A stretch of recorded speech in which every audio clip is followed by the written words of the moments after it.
जब आप दरवाजे को खोलते हैं और बंद करते हैं तो आपको एहसास होता है कि ये गाड़ी कितनी सेफ़ है। 1 लाख रुपए महंगी थी जितना उसको एक्चुअली कोट करना चाहिए था। हे गाइस, कैसे हो आप सब? मेरा नाम है अपूर्वा। स्वागत है आप सभी का कार डेंसिटी के एक और फ्रेश वीडियो में। आज हमारे बीच मौजूद है जीप की कंपास। इसको लेकर आपके जितने भी डाउट्स है, जैसे गाड़ी माइलेज कितना आती है, परफॉर्मेंस वाइज कैसी है, मेंटेनेंस कॉस्ट कितना आता है, ऑनर इसको लेकर कितने ज़्यादा सेटिस्फाइड है एंड ऑल्सो आपको इसे कंसिडर करना चाहिए या नहीं, ये सारे डाउट्स वीडियो को देखने बाद क्लियर हो जाएंगे। तो बने रहिए वीडियो के एंड तक। तो चलिए इस वीडियो को शुरू करते हैं जीप कंपास के एक छोटे से लुक के बाद।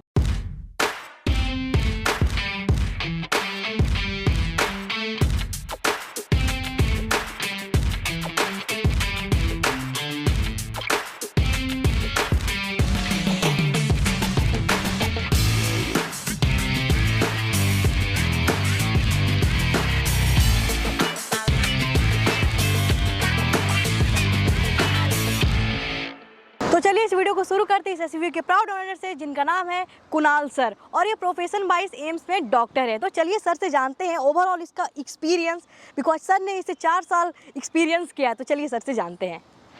Sir, first of all introduce yourself. मेरा नाम डॉक्टर कुणाल हुआ। मैं एम्स पटना में जीआई सर्जरी डिपार्टमेंट में एसोसिएट प्रोफेसर हूँ। और ये गाड़ी मैंने ली थी जब ये गाड़ी लॉन्च हुई थी 2017 में। तो वन ऑफ द फ्यू जो कि एकदम फर्स्ट लॉट की गाड़ियाँ हैं ये। अच्छा, फर्स्ट लॉट की गाड़ी है ये।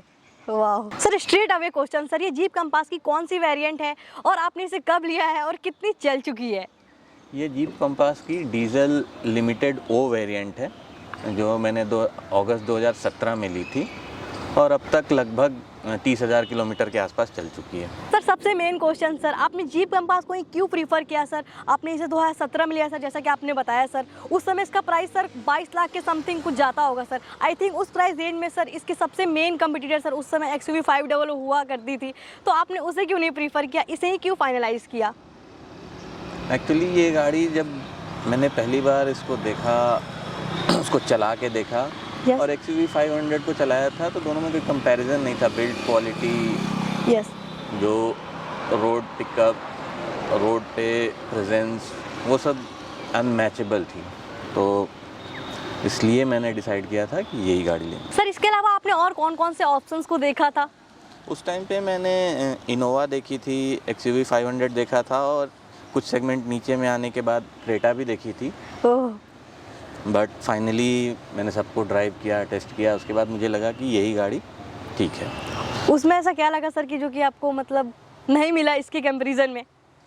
नहीं, क्रेटा एक्चुअली इसके कंपैरिजन में बहुत ही वीक गाड़ी थी, पिकअप उतनी स्ट्रांग नहीं थी। XUV 500 में भी उस तरह का पिकअप या उस तरह की मतलब प्रेजेंस नहीं थी। इनोवा जो थी वो थोड़ी सी मतलब इवन दो कह सकते हैं सेम, बट 7 सीटर प्लस थोड़ी सी रेंज, मतलब जो उसका टॉप एंड मॉडल था वो मेरे रेंज के भी बाहर थी। यस, तो इस वजह से भी वो मतलब फाइनली कंसिडर नहीं की थी मैंने। Okay sir. सर, जैसा कि हम सभी जानते हैं सर कि एक अमेरिकन ब्रांड है सर, और इससे पहले 2 अमेरिकन ब्रांड इंडिया छोड़ के जा चुकी है सर। तो आपको कभी ऐसा लगा है कि जीप भी इंडिया छोड़ के जा सकती है सर? नहीं, ये तो पॉसिबल है, ये कोई नहीं जानता है कि वो नहीं ही जाएगी। ठीक है, तो इतना रिस्क लेना बनता था, लिया। ये सर, ये तो है। और सर मैं आपसे एक और क्वेश्चन पूछना चाहूँगी। सर, बिहार में जैसा कि कोई भी सर्विस सेंटर अवेलेबल नहीं है सर, तो आपको सर्विसिंग में कभी प्रॉब्लम नहीं आती है?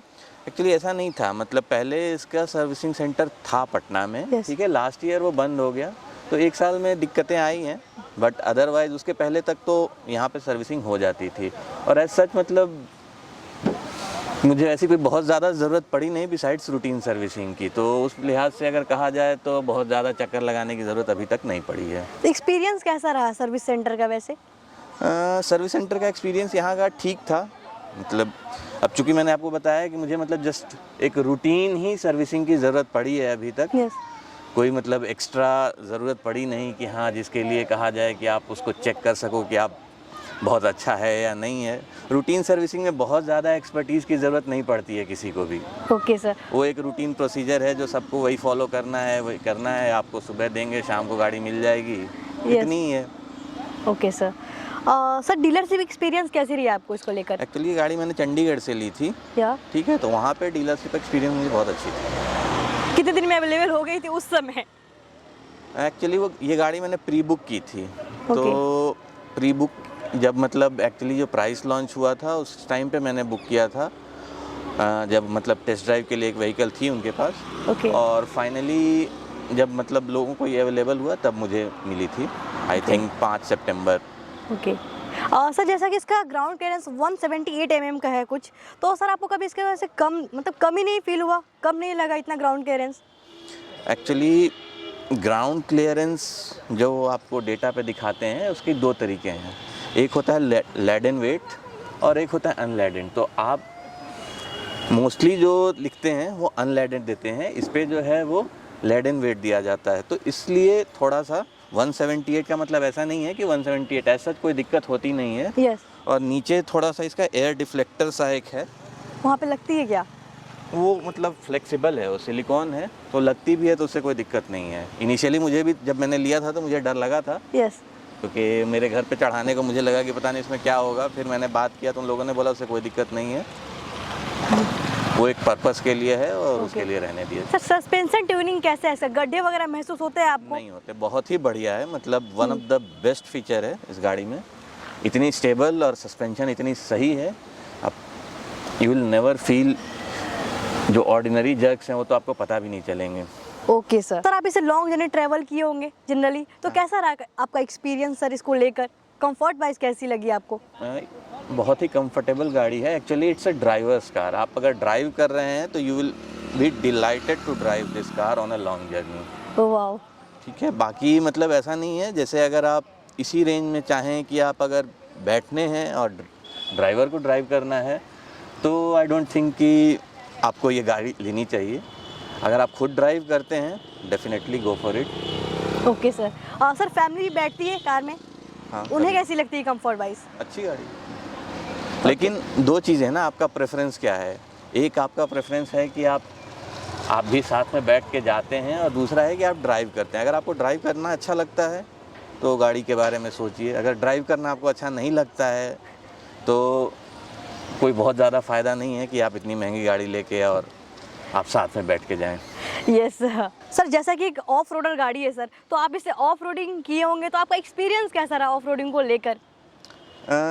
ऑफ रोडिंग बहुत तरह की होती है, एक होती है हार्ड कोर ऑफ रोडिंग, एक सॉफ्ट ऑफ रोडिंग। तो हार्ड कोर ऑफ रोडिंग तो मैंने नहीं की है, बट सॉफ्ट ऑफ रोडिंग में ये गाड़ी बहुत ही अच्छा हैंडल करती है, एटलीस्ट इतना मैं आपको बता सकता हूँ। यस सर, आपने मैक्सिमम इस कार से कितना स्पीड टच किया अब तक? मैक्सिमम मैंने वैसे तो 180 के आसपास टच किया है इससे। yes. और आपको उस गाड़ी में पता भी नहीं चलेगा कि कब आप 180 पे चल रहे हैं, एज लॉन्ग एज कि आप स्पीड चेक नहीं कर रहे हैं आपको पता नहीं चलेगी। ओह वाओ सर, उस समय कॉन्फिडेंस आई थी आपको?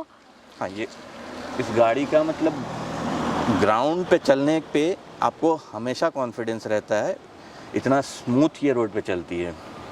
और स्टीयरिंग इतना अच्छा हैंडल करता है कि आपको कभी ऐसा नहीं लगेगा कि ये आपके कंट्रोल के बाहर चल रही है। ओके सर, हाईवे पे कभी भी ऐसा लगा कि बॉडी रोल हो रहा है आप चल रहे हैं तो कार से? कभी नहीं होती है सर। जैसा कि इसमें 438 लीटर का बूट स्पेस मिल जाता है, तो आपको इसका बूट स्पेस सफिशिएंट लगता है? नहीं, सच मैं बहुत ज़्यादा हैवी लोड लेके ट्रैवल करता नहीं हूँ, तो इसलिए मुझे कोई ख़ास दिक्कत नहीं हुई है इससे। मुझे इससे कम भी रहता तो भी चल जाता, ज़्यादा भी रहे तो भी ठीक है। बट अदर देन दैट ये 5 सीटर गाड़ी है, ठीक है, सब 4 मीटर में इन्होंने बनाया है, तो you have to take something, you lose something also. Okay sir. Sir आपको ऑन रोड कितनी पड़ गई थी ये कार? ऑन रोड ऑलमोस्ट 20 लाख के आसपास। Okay sir. सर आप 20 लाख की कार चला रहे हैं सर, वैसे तो मैं पूछना तो नहीं चाहती थी सर, बट फिर भी पूछ लेती हूँ मैं सर, हम इंडियन से सर। सर माइलेज क्या निकाल रही है सर आप इस गाड़ी से सर, सिटी और हाईवे दोनों में ही? जब पटना जैसे सिटीज़ में अगर आप चला रहे हैं जहाँ पे एकदम बम्पर टू बम्पर ट्रैफिक है और आप क्लच पे ही रहते हैं, yes. तब अप्रॉक्सीमेटली 11 के आसपास देती है। एक डीजल वेरिएंट है तो 11 के आसपास देती है। हाईवेज़ पे अगर आप जैसे मोस्टली मैं लिमिटेड स्पीड पे चला रहा होता हूँ 80 के आसपास, तो ये गाड़ी अप टू 18 विथ मैंने दोनों एसी चलाते हुए फुल टाइम आप अच्छी एसी चला के 18 डिग्री मेंटेन करते हुए चलाएंगे तो देती है। अगर आप एसी बंद करके चलाते हैं तो कई बार उससे ज़्यादा भी देती है, बट मोस्टली कभी भी शीशा खोल के चलाने की नौबत नहीं आती है। तो इसलिए सर जैसा कि हम सभी जानते हैं सर, जीप कंपास ने यूरो NCAP में 5 स्टार की रेटिंग सर हासिल की हुई है। सर मैं आपसे फिर भी पूछना चाहूँगी सर कि आप इस कार में खुद को कितना सेफ फील करते हैं सर, और कितने एयरबैग्स मिल जाते हैं सर? वैसे तो सर नो डाउट सर ये कार काफ़ी ज़्यादा सेफ है और सर बिल्ड क्वालिटी भी काफ़ी अच्छी है। नहीं, जब मैंने लिया था तो ये कंसिडरेशन उस टाइम भी थी, और मतलब ये फर्स्ट कार थी जिसको कि उस टाइम पे 5 स्टार रेटिंग मिली थी। यस। तो इवन जब आप दरवाजे को खोलते हैं और बंद करते हैं तो आपको एहसास होता है कि ये गाड़ी कितनी सेफ़ है। थर्ड साउंड से सर कितने एयरबैग्स मिल जाते हैं इसमें? ये वाली जो मॉडल थी एक्चुअली जब उस टाइम पे 6 एयरबैग्स कंपलसरी नहीं हुआ करती थी, तो इसमें तो सिर्फ फ्रंट और साइड एयरबैग्स हैं, पीछे वाली सीट्स पे एयरबैग्स नहीं हैं। Okay sir.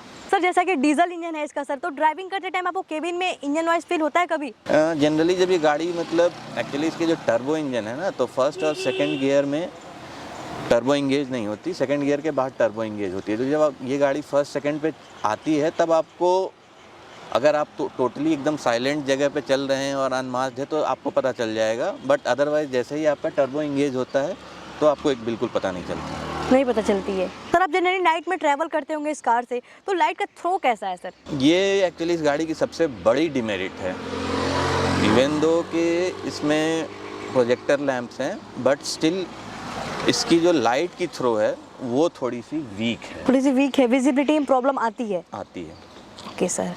सर अब इस कार के कुछ ऐसे फीचर्स के बारे में बताइए सर जो कि आपको पर्सनली काफ़ी ज़्यादा पसंद आता हो, आपके लिए काफ़ी ज़्यादा यूज़फुल होता हो। देखिए कोई स्पेशल फीचर इसमें कुछ भी नहीं है जो कि इस रेंज की गाड़ियों में नहीं होती है, वो सब में रहती है। बट हाँ, ये गाड़ी आप जब खुद से ड्राइव करते हो तो आपको जो फील आती है ना, वही इस गाड़ी का यूएसपी है, और इसमें कोई एक्स्ट्रा फीचर जो कि किसी और में नहीं हो ऐसा कुछ भी नहीं है। अच्छा सर, इसमें क्रूज कंट्रोल नहीं आता है सर, तो आप इस फीचर को मिस करते हैं या नहीं करते हैं? नहीं, एक्चुअली जब आप हाईवेज़ पे चल रहे होते हैं और ऑब्वियसली आप क्रूज़ कंट्रोल इंगेज वहीं पे करते हैं जहाँ पे कि आपको ट्रैफिक नहीं है। यस। तो ये गाड़ी इतना स्मूथ हैंडल करती है ना कि आपको उसकी ज़रूरत पड़ेगी नहीं वैसे। ओके सर, सेटिस्फाइड है आप? नहीं है फिर भी चलेगा? चलिए। Okay sir. और वैसे इंडियन कंटेक्स्ट में क्रूज़ कंट्रोल बहुत रेयरली यूज़ होती है, और भी गाड़ियां हैं मेरे पास और भी चलाई है, तो ऐसा नहीं है कि आप बहुत रेगुलरली क्रूज़ कंट्रोल इंडिया में यूज़ कर लेते हो। Okay sir. वैसे सर आप पर्सनली कौन कौन सी कार को ऑन कर रहे हैं, या फिर इससे पहले कौन सी कार आप चला रहे थे? अभी तो मैं इसके अलावा एक इग्निस ऑन करता हूँ, बस वही है मेरे पास अभी। Okay sir. सर उतनी छोटी गाड़ी से सर इतना बड़ा गाड़ी पे सर जंप करने वाला आपको कैसा लगा? नहीं, जंप मैंने उस पे से नहीं किया था, ऐसा नहीं है। ये पहले लिया आपने? हाँ, ये उससे पहले की है। ओके। ड्राइव मैंने बहुत सारी गाड़ियां कर रखी हैं, तो इसलिए मतलब एक्सपीरियंस वाइज मुझे पता है कि कौन सी गाड़ी कैसे हैंडल करती है, छोटी से लेके बड़ी तक। Okay sir. सर कभी आप इस कार के रियर सीट में बैठकर देखिए, आपको कैसी लगी है कंफर्ट वाइज? एक्चुअली मुझे बहुत सफोकेशन होती है जब मैं रियर सीट पे बैठता हूँ, मुझे आगे ही बैठना अच्छा लगता है। ये इसी के लिए नहीं, हर गाड़ी के लिए। Okay sir. सर जैसा कि इसमें 2.0 litre turbo charge Multijet diesel engine मिलता है सर, तो पावर वाइज कैसी लगी आपको? पावर वाइज बहुत ही सही है। एक्चुअली जो ये डीजल इंजन है ना, ये फिएट बनाती है। और ये सेम इंजन हैरियर में भी है, सभी में है, बस उसके कैलिब्रेशन को चेंज किया जाता है। हर कंपनी के हिसाब से कैलिब्रेशन चेंज होता है। वो बेसिकली हर कंपनी एक बैलेंस बनाती है माइलेज और आपके पावर आउटपुट पे। तो उस लिहाज से मुझे इसका जो कैलिब्रेशन है वो बहुत ही ज़्यादा पसंद है, क्योंकि जो पावर जो फील होता है ना जब टर्बो इंगेज होने के बाद, वो अपने आप में मतलब एक्चुअली आपको गाड़ी चलाने का मज़ा तभी आता है। Okay sir. मैं इसका इंजन का पावर वाइज काफ़ी अच्छा रिस्पॉन्स देती है ये? बहुत ही अच्छा। सर इसके हैंडलिंग और ब्रेकिंग के बारे में आप क्या बोलना चाहेंगे, कैसी है? गाड़ी बहुत ही अच्छा हैंडल करती है। एक्चुअली जब आप स्टीयरिंग पे रहते हो तो स्टीयरिंग बहुत ही ज़्यादा रिस्पॉन्सिव है, और आप मतलब हमेशा आपको लगेगा कि आप उसे कंट्रोल में हो। और ब्रेकिंग के साथ भी ये सही है कि ब्रेकिंग आपको मतलब हमेशा एक कॉन्फिडेंस दिलाता है कि हाँ आप सेफ़ हो। ऑब्वियसली आप जब इतनी हेवी गाड़ी हैंडल कर रहे हैं तो ये स्टीयरिंग और ब्रेक्स बहुत ही इंपॉर्टेंट होते हैं, और मुझे काफ़ी सेटिस्फाइड हूँ इसके परफॉर्मेंस से। Okay sir. सर इतनी बड़ी एसयूवी है सर, आपको ओवरटेकिंग करने में कॉन्फिडेंस आता है या नहीं आता है? वैसे तो ये बहुत बड़ी नहीं है, 7 सीटर्स इससे बहुत बड़ी होती हैं। फिर भी सर ठीक है, ये एक्चुअली मतलब बैलेंस्ड है, कह सकते हैं कि बड़ी एसयूवी और छोटी गाड़ी के बीच में। तो अगर मतलब वैसे तो मैं मतलब जनरली सिटीज़ में आपको ओवरटेक करने का ऑप्शन मिलता नहीं है, बट अगर कई बार ज़रूरत पड़ ही जाती है, जैसे बहुत हेवी व्हीकल्स आपके आगे चल रही हो तो उसमें बहुत ही अच्छा परफॉर्म करती है। एक्चुअली आपको उस टाइम पे जो पावर और कंट्रोल चाहिए वो बहुत ही अच्छा मिलता है। ओके सर, इस कार में कितने स्पीकर्स मिल जाते हैं और साउंड क्वालिटी कैसी है? साउंड क्वालिटी तो बहुत ही अच्छी है और मतलब आपको 6 स्पीकर्स मिल जाते हैं। यस, तो एंजॉय करते हो आप बहुत। म्यूजिक सिस्टम को? एक्चुअली ड्राइव करने के टाइम पे वही है कि आप कर सकते हो। यस, वो तो है। इंफोटेनमेंट सिस्टम यानी टच स्क्रीन का रिस्पांस कैसा है सर? टच स्क्रीन का रिस्पॉन्स मतलब out of 10 I will give somewhere 8। ठीक है, I have seen better touch screens than this also okay and but it's okay satisfactory. मतलब ओके है, थोड़ी सी मतलब लेट रिस्पांस करती है। हाँ, there is some lag, but जो बहुत ही ज़्यादा हाई रिस्पॉन्सिव है ना वो बहुत हाई एंड गाड़ियों में होते हैं। ऐसा नहीं है कि आप किसी भी गाड़ी से कंपेयर कर लेंगे, तो वैसा भी नहीं है। तो मतलब आई will give 7 out of 10। Sir अगर आज की डेट में कोई सेम बजट में कोई एसयूवी लेनी हो तो आप कौन सी कार को लेना प्रीफर करेंगे सर? आपकी लिस्ट में कौन कौन सी कार होगी सर? अगर सर आप इस क्वेश्चन को सर थोड़ा सा सर इलाबोरेट करके बताना चाहेंगे, serial wise with reason sir, if you can, तो बेटर होगा। आई थिंक आज की डेट में अगर इसके ऑल्टरनेटिव में मुझे लेना हो तो शायद हैरियर एक जो मैं देखना चाहूँगा। सर लेकिन क्यों, रीज़न सर? हैरियर की बिल्ड क्वालिटी अच्छी है, इंजन उसमें सेम है विद डिफरेंट कैलिब्रेशन, तो इस लिहाज से भी। बाकी तो फाइनली फिर टेस्ट ड्राइव वगैरह करने के बाद डिसाइड होगा, बट हाँ मतलब आप शॉर्ट लिस्ट कर सकते हो कि हैरियर शॉर्ट लिस्ट कर सकते हैं इस रेंज में। अदरवाइज तो आप ऊपर की रेंज में जाएंगे तो और भी बहुत सारी हैं, बट हाँ इस रेंज में हैरियर। सर आपको क्या लगता है कि जीप कंपास जिस प्राइस रेंज में सर, क्या ये अपने प्राइस को जस्टिफाई करती है?